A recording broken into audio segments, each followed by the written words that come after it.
I recently made a video where I was sharing my thoughts about the latest hero shooter, Marvel Rivals, and commented on a few things this game did that made me, a complete noob to hero shooters, play it for the first time. In this video though, I want to touch on the impact I believe this game is going to have in the whole gaming industry and not just hero shooters. Mostly because during the last few years we have seen how many gaming companies kept saying that their games failed because of a saturated market or too much competition. Well, the player count of Marvel Rivals proves the exact opposite. And that is because us players, we are not tired of hero shooters, superhero games or live service games. What we are is sick of companies creating an ugly and boring game that disrespects our time and wallets. Add to that developers and game directors that go to Twitter to attack anybody that gives some form of criticism. And you give us a reason to not buy your game, or any titles that come after it. And while they do that, NetEase, the developers of Marvel Rivals, does the exact opposite. They made a game that doesn't only look good, but also feels great to play and is not trying to squeeze every penny from you. However, this wouldn't have been possible if NetEase had put heroes or gameplay elements behind a battle pass or store, like Blizzard tried to do with Overwatch 2 before they reversed the decision. Instead, the game released with over 30 playable heroes for free. And NetEase also confirmed that all future heroes will also be free, which means that all the microtransactions we have seen will remain as only cosmetics. On another note, I have seen a few reviews of Marvel Rivals and they surprise me because something they keep doing is to attribute their success to having the Marvel IP, and while it does contribute to an extent, it is not all it takes for a game to succeed. A proof of this is the game Marvel Avengers. This game launched in 2021, then failed and was removed from stores in 2023. I didn't get the chance to play this game, but I did see many streamers playing it, and there was one thing that stood out to me. It was that this game was trying to do too much. It had the kinds of cinematics that you would expect from AAA single-player games, while being also a live service looter shooter with repetitive missions and microtransactions selling skins and XP boosters. I have no idea how you can combine all that and make it work, to be honest. On the other hand, Marvel Rivals focuses on one single thing and it does it perfectly. It makes players feel like they're playing as their favorite superheroes in a skill-based game where each hero feels like their comic book counterpart. And I believe this is actually one of their strongest selling points. On another note, I have also seen some critics saying that Marvel Rivals is only successful because it is a ripoff of Overwatch 2, which I am surprised they say that because of two reasons.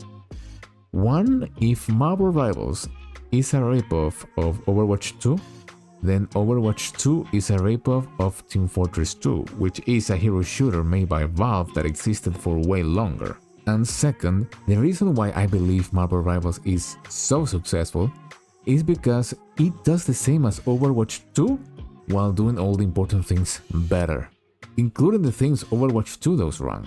And in return, this attracts players who like hero shooters, especially those who left Overwatch 2 because they were dissatisfied with its direction.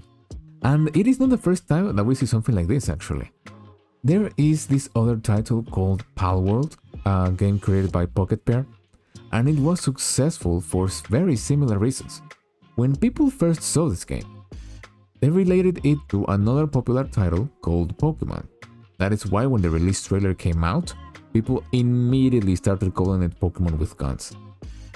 But it wasn't just that. It was a new creative title that attracted many players due to the similarity in the design of the pals and the combination of gameplay mechanics typical of a survival crafting game. Many of these players were just frustrated due to the lack of innovation in Pokemon games, and Palworld offers something refreshing that they really liked. And let's be honest, Nintendo will never add guns to one of her games, at least not in the way Palworld has. It is pretty much the same with Marvel Rivals. It is being related to Overwatch due to the similarities, but it does and have things that Blizzard will never add to their game. Or at least they haven't up to this point. Now the question is, how will Marvel Rivals impact the gaming industry besides hero shooters? I believe this game will do that by breaking the typical narrative we have been seeing so far by developers, publishers and gaming journalists saying that saturation and competition is the reason why their games fail. They cannot use that excuse anymore, and to be honest, I don't think they ever should have. Because competition in every business is a good thing. It is pretty much the one factor that motivates companies to do better. Because if they don't, a new company will come that will do what they do not do, and they will take all the customers. And I think this is pretty much what is happening right now with our Marvel Rivals and Overwatch. Also, what Marvel Rivals shows is that games fail when they do not offer a reason for players to come back and play their game, especially when we're talking about a live service title that requires players to, well, play their game for as long as possible. And it also proves something very important that many people refuse to accept. And that is that players care about the appearance of their characters, and making a beautiful looking game is an effective way to entice them to try your game over others. Now, I do understand this doesn't apply to every game where the setting or the story is the center of everything, especially in those that have character customization, because we have seen the kinds of horror some players try to make their characters look at. But when we're talking about a game like a hero shooter, where the player is playing a specific character for a long period of time to try to understand how it works to quote-unquote get good at it, the character becomes the center of everything, and making it ugly takes away some of the appeal of said character, and in return, the game as well.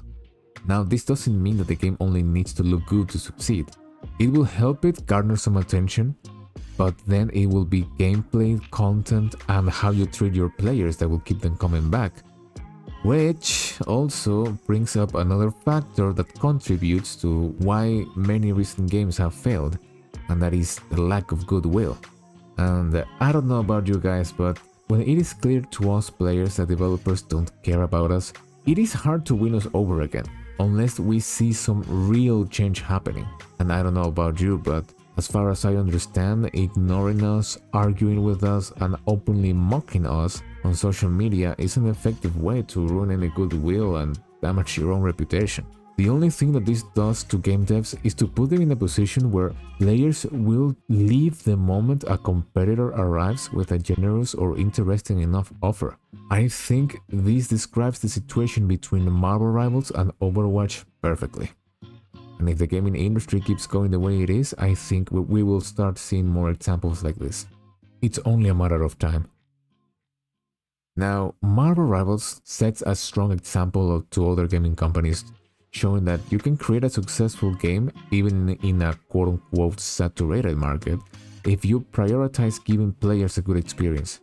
And while the Marvel IP and the similarities to Overwatch's gameplay do play a role in its success, they are not the main elements. The game is fun, it looks beautiful, it plays well, it's not overly monetized, and the development team listens to its players instead of ignoring or mocking them. They have accumulated a lot of goodwill with their community and earned a loyal player base. So I do not see this game falling off, for now at least. Anyway, I'll go play some Marvel Rivals now. See you next time, bros.